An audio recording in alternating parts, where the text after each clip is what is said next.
My hands froze around the spoon that night. I saw it clear as daylight. My daughter's smirk. The way her hand trembled ever so slightly as she leaned over my bowl, dropping something into my soup. She thought I wasn't watching. She thought her father was too old, too weak to notice.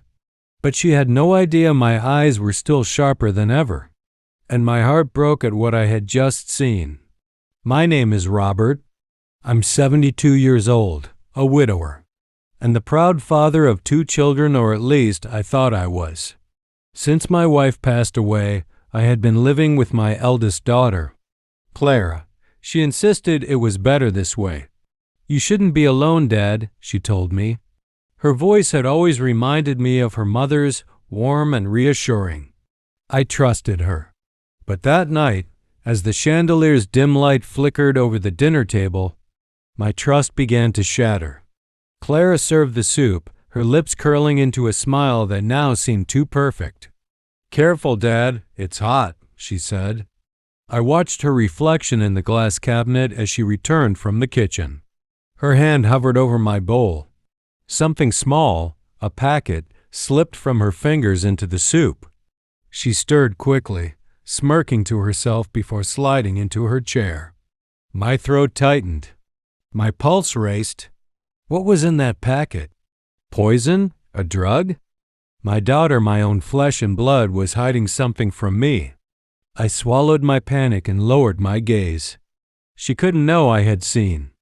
With a shaky hand, I pushed my bowl closer to her, pulling hers toward me in a silent switch. She didn't notice. "Eat, Dad," Clara urged, her eyes fixed on me, unblinking. Her smirk deepened as if she were waiting for some reaction. But when I raised her bowl to my lips and took a spoonful, her face changed. Just for a moment, her smile cracked. Her eyes widened, fear flashing across her face. She hadn't expected me to eat from that bowl. I forced myself to swallow, even as dread crawled down my throat. I had to know. I had to see what she would do. That was the night I realized something I never wanted to believe. My daughter was keeping secrets from me, and those secrets might kill me. I forced the soup down, every sip burning like fire, not because of its taste, but because of the fear that clung to me. My daughter's eyes followed every movement of my spoon, every swallow. She wanted me to eat it. She expected me to, but I had switched the bowls, and the flicker of panic in her face confirmed it. "Do you like it, Dad?" she asked, her voice sweet, too sweet. I nodded slowly, forcing a smile. "Just like your mother used to make," I whispered, though my chest felt heavy. Her lips twitched, almost as if she wanted to laugh but was holding it back. Something about that expression chilled me. This wasn't the same little girl who once ran to me crying after scraping her knee. This was someone else, someone I barely recognized. I pretended to be tired that evening, retiring to my room earlier than usual. Clara offered to clear the dishes, her tone unnervingly cheerful. I let her.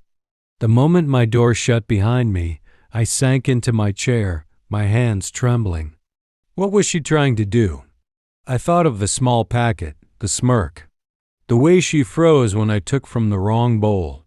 My mind screamed with questions. Was it poison? Some kind of drug? Or maybe medicine? But if it were harmless, why would she smirk? Why would she hide it? I couldn't sleep. At midnight, when the house was silent, I crept out of my room.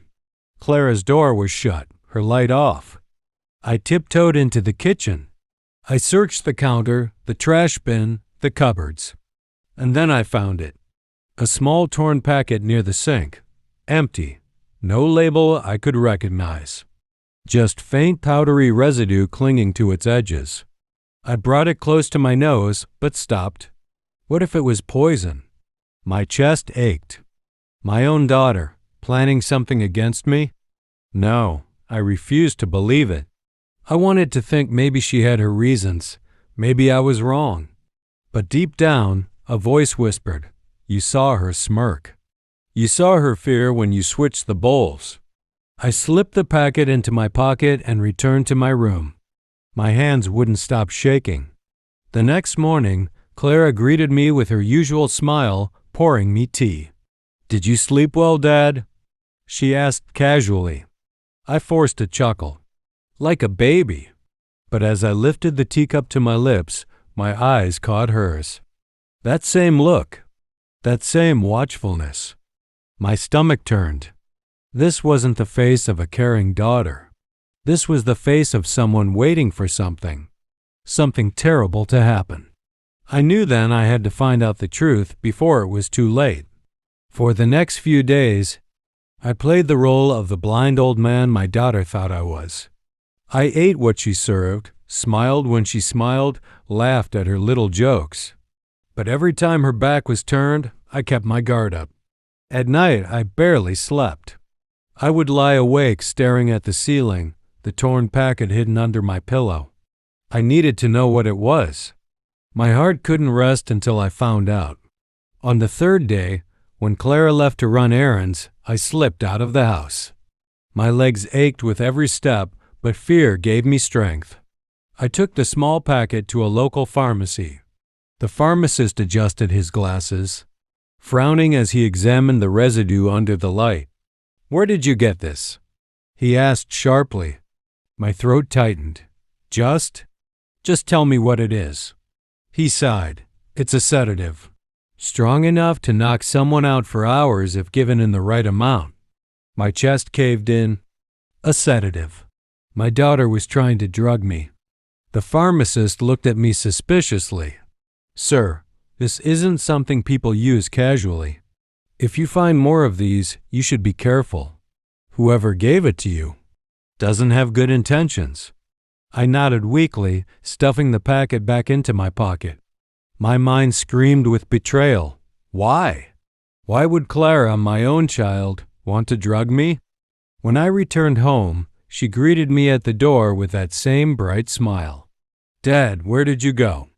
"You should have told me," she said, her tone dripping with concern. "I just wanted a little walk," I lied, my voice shaking. Her eyes narrowed slightly, but then she nodded. "Next time, let me come with you. You know it's not safe." That night at dinner, she brought another bowl of soup. The smell was strong, the steam rising into my face. She placed it in front of me, her fingers lingering on the edge of the bowl. "Eat, Dad. You need your strength," she said. Her voice gentle, but her eyes sharp, watching, always watching. I dipped the spoon slowly, my hand trembling. This time, I didn't switch the bowls. I only pretended to eat, letting the liquid slip back into the spoon when she wasn't looking. And as I did, I thought about everything: the sedative, her smirk, her sudden insistence that I stay with her after Mom's death. Then, late that night, I heard it. Clara's voice. I had dozed off in my chair, but her whisper jolted me awake. She was in the kitchen, speaking on the phone. I crept closer, holding my breath. "Yes, I've been giving it to him." "No, he hasn't noticed. Soon, he'll sign the papers. He's too weak to fight." A pause, then a laugh. "Don't worry. The house will be ours. All of it." My blood ran cold. Papers, house, ours. This wasn't about my health. This wasn't about love. My daughter wanted my home, everything her mother and I had built together. My hands curled into fists. My daughter, my blood, the child I raised with love, was plotting to strip me of everything I had left. And she thought I didn't see it. But she was wrong. Dead wrong. That night, as I lay in bed staring at the ceiling, my heart felt heavier than ever. I had loved Clara with all that I had left. After her mother died, she became the reason I kept going. And now, she was plotting against me. My daughter, my blood, wanted me weak, drugged, helpless, just so she could take the house her mother and I had built with a lifetime of sweat and love. Tears burned my eyes. But I wasn't going to die quietly. Not this time. The next morning, Clara was unusually cheerful. She made me breakfast, fussed over me, placed the papers on the table, and said softly, "Dad, I know you're tired. Maybe it's time to put everything in my name. I'll take care of it all. You can just rest." Her voice was like honey, but I saw the venom underneath. I nodded weakly, pretending to be exactly what she thought. I was a fragile old man too tired to fight. "You're right, Clara," I whispered. "Maybe it's time." Her eyes lit up with triumph. She slid the pen toward me. "Just sign here, Dad." But my hands didn't tremble. I picked up the pen, smiled faintly, and signed. Except it wasn't what she thought, because the night before, I had called my lawyer an old friend I trusted with my life. I told him everything. I sent him the packet, explained Clara's actions, even described the phone call I overheard. He had drawn up new papers, ones that transferred the house not to her, but to my younger son, David, the one who had always checked in on me, the one Clara had pushed away, claiming he didn't care. When Clara took the papers from my hands that morning, she smirked again. The same smirk I had seen over my soup. She had no idea she was holding her own downfall. That evening, the doorbell rang. Clara opened it and froze. My lawyer stood there, with David right beside him. "What is this?" Clara demanded, her face paling. My lawyer spoke firmly. "Miss Clara, your father has already secured everything. The property, the house, the assets, they're all transferred to David, and your attempts to manipulate your father with sedatives have been recorded and reported." Her face went white. She spun toward me. "Dad, you can't do this to me. I took care of you. I gave you everything." I rose slowly from my chair, leaning on my cane. My voice shook, but not from weakness, from anger. "You didn't take care of me, Clara. You poisoned me. You smiled while trying to steal from me. I may be old, but I am not blind. A father sees everything, even when he wishes he didn't." Tears spilled from her eyes, but they were not of regret. They were of loss, of rage. "You'll regret this," she hissed. I shook my head. "No, Clara, you will." And with that, David stepped forward, placing his hand on my shoulder. For the first time in months, I felt safe. I felt loved. As Clara stormed out of the house she thought would be hers, I whispered to myself, "Your mother warned me to always protect the family's honor." Tonight, I finally did. I looked at David and smiled faintly. A daughter may betray, but a father never stops seeing. And that night, I realized something painful, yet liberating. Love makes us blind, but betrayal opens our eyes forever.